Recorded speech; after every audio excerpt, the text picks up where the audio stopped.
Oh, that's, I know why, it's because I have a,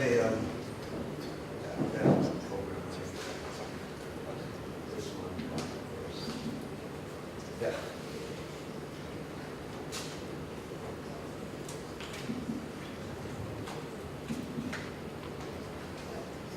How about now? Yeah? I think I'm going to go without a microphone. Okay? Whoops. How do we get that? There we go. Is it on slideshow? Yeah.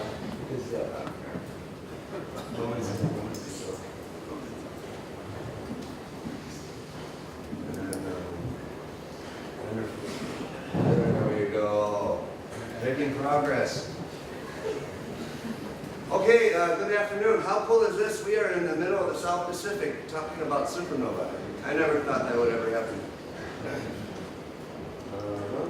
So I'm Maximilian Stritzinger. I'm here today to tell you a bit about the Carnegie Supernova Project 1 strip envelope supernova sample. Okay? So strip envelope supernova, we think is related to the death of a massive star, dies by a core collapse, and then over its evolutionary lifetime, it somehow sheds half or more of its mass. Okay? And I'm working in Orwell's.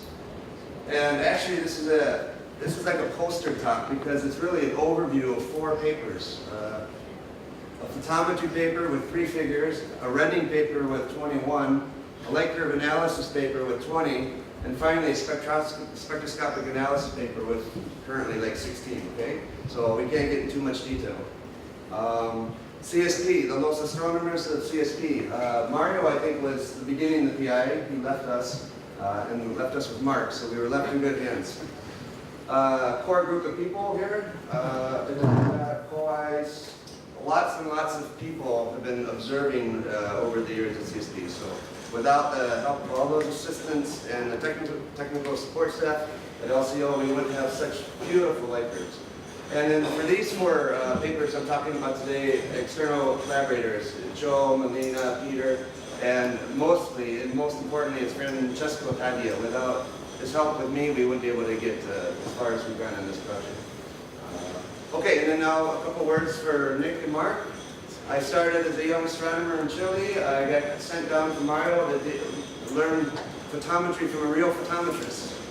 Claims not to be one. Nick, you taught me how to be a stickler for details, attention detail, and thank you. Mark, like you were saying, you taught me how to enjoy family, but actually that was not you, that was Savannah. Okay. So we're hanging out. Family's important, you guys, to be a human being. And so for the young ones, if you, let's say, touch your partner half as much as you do your computer, you're going to have a good life, okay? Really.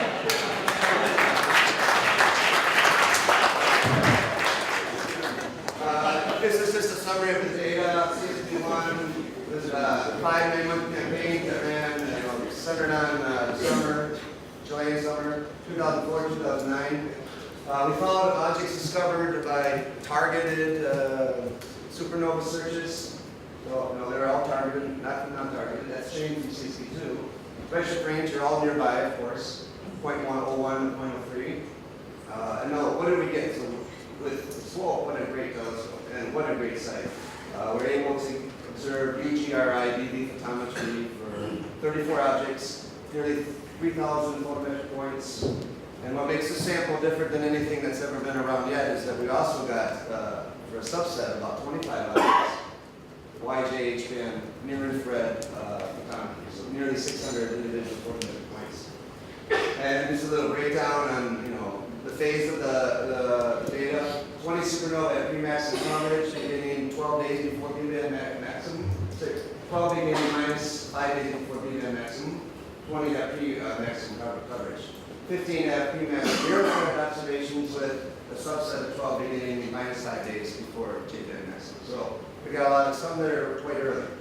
And we did most of the near-infrared photometry with the DuPont and the SWOLP, all of our optical photometry here, spectroscopy here, and then some other resources around. And 150 visual wavelength spectra, okay? So moving on. Okay.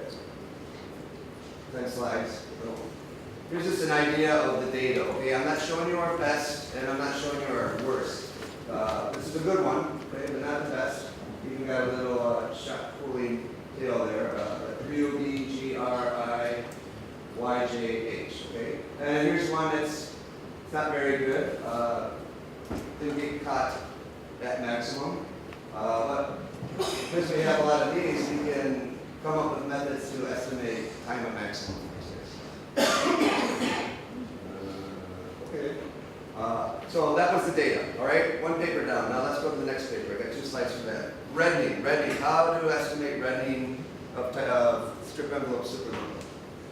So what we did is, following the initial work by Drought, who identified the color, B-R color at 10 days after maximum shows minimum dispersion. So she built a intrinsic color at plus 10 days, and you can use that to infer the EV-R color axis for red objects. So, well, we have a lot more than just 2 bands. We have all these things. So what we did is, out of that 36 objects, we identified a unreddened sample. And from those, we built intrinsic color curve templates. And intrinsic B-X. So we've done this for all color combinations. I'm just showing you one color combination here. And each panel, U-V, B-V, etc., B-J and H, okay? Now, Drought did this at plus 10 days. Looking at our data and all, we came up with these making templates that actually from 0 to plus 20 days, and for a number of reasons. Now, we have these color templates, and we can go and compare the color axes of these based on minimizing or basically taking the difference of the observed colors of red objects in these templates. And then we can infer, we can then plot up these color axes as a function of weighting. And that's what we're doing here for 6 of our most reddened objects that also have near infrared component. And near infrared is very important, so we can break the degeneracy between the AD and RD. And doing that, we plot up the color axes, and we fit a Fitzpatrick 1999 reddening law, and we then get a best RD and AD. Okay, so move on. That nice estimates of these parameters, and then we go and do that for the whole sample, and then we can come up with an AD value for each object that's reddened, and then we plot this cumulative distribution function. And you see here the 1Cs and the 1Bs and the 2Bs. It's the number of objects in this sample, in this plot. And what this is showing is that it's like a hint that perhaps the 1Cs tend to occur in more dusty environments compared to type 2Bs and 1Bs. And this is actually what you might expect because they're associated, been shown by people that 1Cs are more associated with star-forming regions than 2Bs and 1Bs. Okay? Now you can take this stuff a step further. We have all this cool here for photometry, and here I'm just plotting as an example, right? This is all concepts of J minus H versus B minus B. And what I'm plotting are 3 supernovas. 7C is this guy, it's red, highly red. It's one of the objects that was in the previous plot.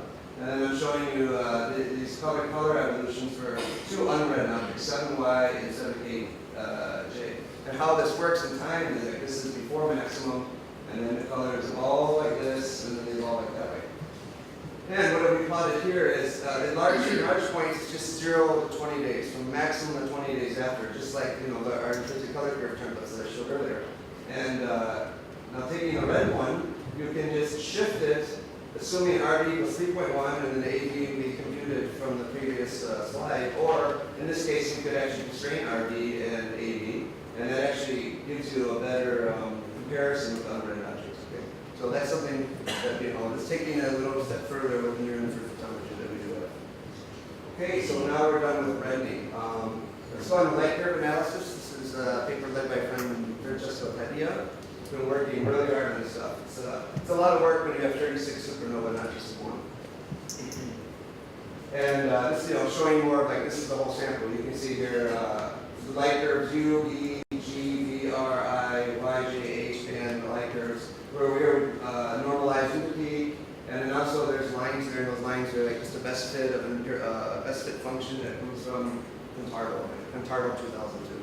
The same function that we use for studying type 1As, and it works. You just don't need a second Gaussian for a second bump that doesn't exist.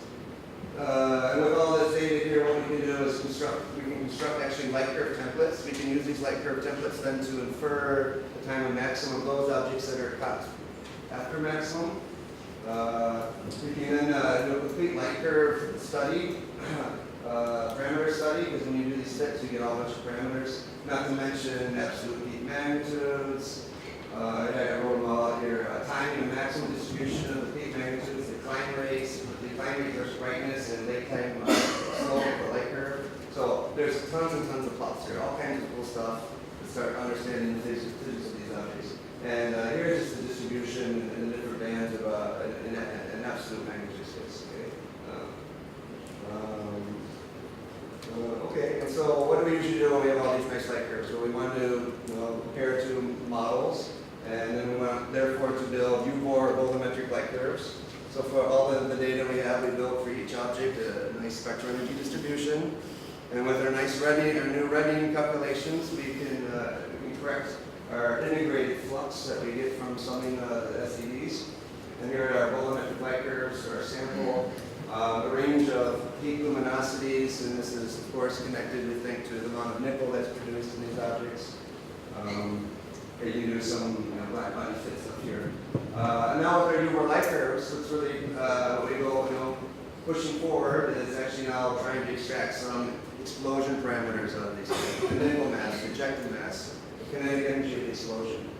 And as observers are so smart, so we're always using these Arnett's equations, which are maybe debatable for years, or observers are always using those. But what's nice now is that we have a collaborator, Melina Thurston, and we're using her hydrodynamical models. We have a small grid, and Francesco's actually now working on producing new models without even a helium layer, and then we can explode those to extend the grid. But at any rate, here's just some examples of comparing volumetric light curves, 60, these guys here, with our U4 light curve from Melina, solid line, and then Arnett's equations in the dash. Get 1 minute? Okay. So what all this is about comparison of techniques, the results, and depends on model assumptions. We all go into this type of stuff. We've got 1 minute, so let me move on to my last slide. Spectroscopy. We did a lot of stuff with spectroscopy. We followed a traditional analysis method, measuring equivalent width, building a Spearman correlation function, and then nothing really was coming out of that. And then we, a student of mine, a master's student, this was his master's project, he did a PCA analysis of our spectra. And a lot of really cool and technical stuff here. Just as an example to give you a taste, zooming in on two components. This is principal component 0, which we associate with hydrogen or 6560 pH alpha, and then one of these helium lines. Of course, we do this for all expected locations of hydrogen and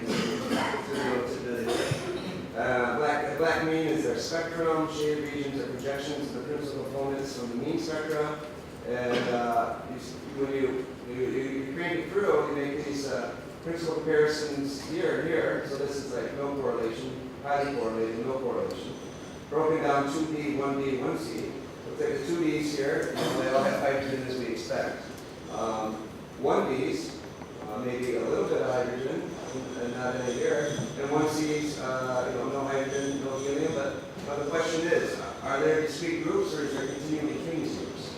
We're going to work on this more, populate it with more data, and we maybe turn this into a really cool tool to classify, subclassify your strip envelope supernova.